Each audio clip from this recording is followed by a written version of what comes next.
എൻ്റെ പേര് പ്രീജ എന്നാണ്. കുട്ടികളുണ്ടായിരുന്നില്ല. ഞങ്ങൾക്ക് 17 വർഷമായിട്ടായിരുന്നു കല്യാണം കഴിഞ്ഞിട്ട് കുട്ടികളുണ്ടായിരുന്നില്ല.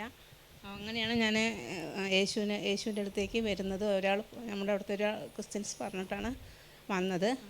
ഒരു തവണ പ്രഗ്നൻ്റ് ആയി, പക്ഷേ അത് ക്ലിയർ ആയില്ല, ശരിയായില്ല. പിന്നെ അതിന്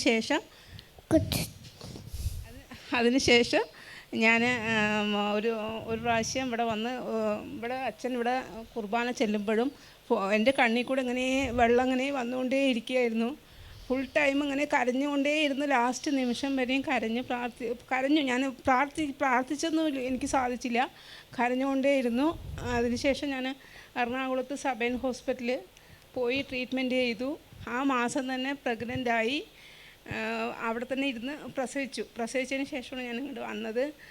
എനിക്ക് നല്ലൊരു ആരോഗ്യമുള്ളൊരു കുഞ്ഞിനെ തമ്പുരാൻ തന്നു. എന്ന് വളരെ നന്ദി തമ്പുരാനോട്. ഞാൻ ഇനി ജീവിതത്തിൽ എപ്പോഴും യേശുവിൻ്റെ മാത്രം ഭക്തിയായിരിക്കും. എൻ്റെ മകനും അതുപോലെ തന്നെ ആകണമെന്ന് ഞാൻ ആഗ്രഹിക്കുന്നു.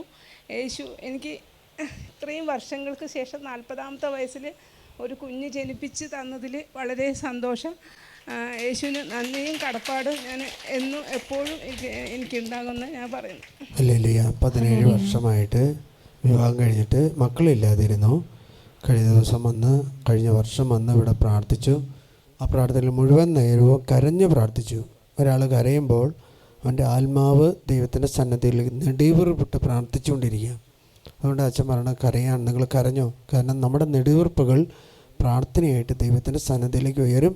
അത് കൃപയായിട്ട് നമ്മുടെ മേൽ ഇറങ്ങി വരും. ഹല്ലേലൂയ.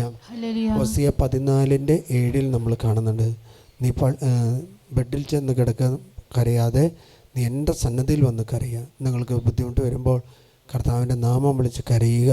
മറ്റുള്ള മനുഷ്യരുടെ മുമ്പിലല്ല കരയേണ്ടത്, ദൈവത്തിൻ്റെ മുമ്പിലാണ്.